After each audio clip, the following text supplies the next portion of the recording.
Welcome to Rob Schmidt Tonight. Rob's got the night off. I'm Matt Gaetz, your favorite congressman and at least your third favorite Newsmax guest host.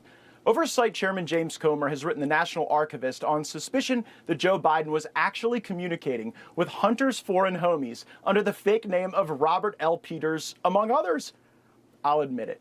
This makes me angry, but mostly very jealous as an American. When the Chinese and Burisma and corrupt foreigners were bribing the Bidens, they got a version of Joe so sharp that he was apparently able to keep track of not just one or two, but multiple identities.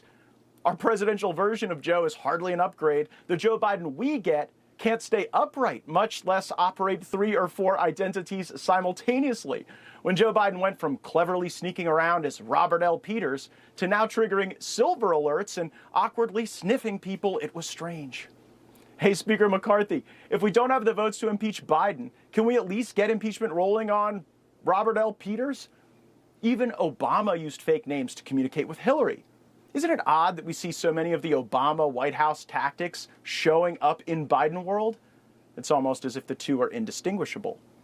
Now, the law firm of Garland, Smith, Bragg, Willis, and Weiss has functionally formed to protect one client, Joe Biden. And like magic beans, criminal charges against President Trump have sprouted precisely as Joe Biden needs rescue like never before.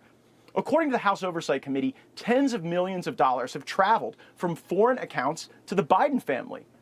They don't make products. The only thing for sale is Joe.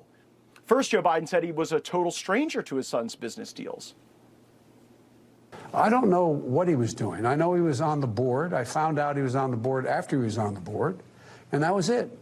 And I didn't realize he was on the board till after he'd been on the board. And at the same time, he has come forward and said it was a mistake on his part to be on the board. That became a difficult position to maintain as pictures showed up with Joe chumming up Hunter's business associates. Should we even call them business associates at this point, or just bribe payers? The White House reimagined their answer into something new. Joe may have talked to Hunter and his partners, but he wasn't actually in business with Hunter. I've been asked this question a million times. The answer is not going to change. The answer remains the same. The president was never in business with his son. I just don't have anything else to add. Key Biden insider Devin Archer told House investigators Joe Biden was the brand. That's why he knew to keep calling in to Hunter's business dinners. Surf and turf may have been consumed by fork and knife, but we all know that it was Joe Biden really on the menu. But a special counsel has been appointed to investigate Hunter. Shouldn't that quell our concerns? He was even appointed by Trump, a talking point breathlessly promoted by the national media.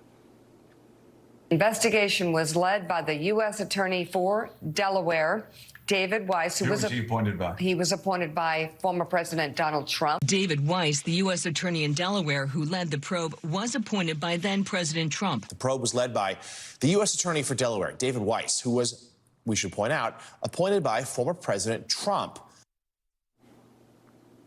Let me explain how the sausage is actually made with U.S. attorney appointments. The prosecutor must obtain approval from both U.S. senators from that state. Weiss hails from Delaware, where Senator Chris Coons is so lashed to Joe Biden that Politico called him Biden's closest Senate ally and the shadow Secretary of State. Senator Coons' statement gushing over the so-called Trump appointment of Weiss was nothing short of a cat bath. Pardon me for not trusting the Hunter Biden investigation to the guy that Joe Biden's best friend called a dedicated public servant and an excellent nominee. I spoke with President Trump recently about this dynamic, and he confirmed to me that he was only presented with options approved by Delaware senators. They aren't sending their best, just their most loyal to them.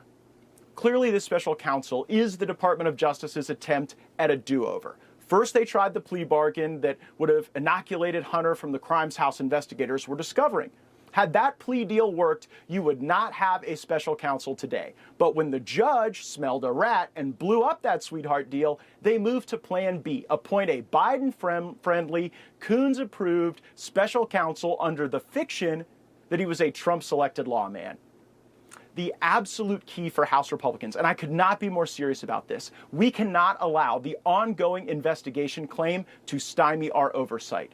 The Biden brand, aka Joe Biden, was for sale. Hunter ran the money through a network of shell companies. Joe called into meetings to the bribe payers to signal that he was playing ball.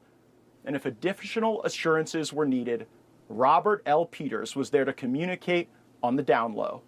They got caught, now they're trying to cover it up, and this special counsel appointment is just the next step in the cover-up.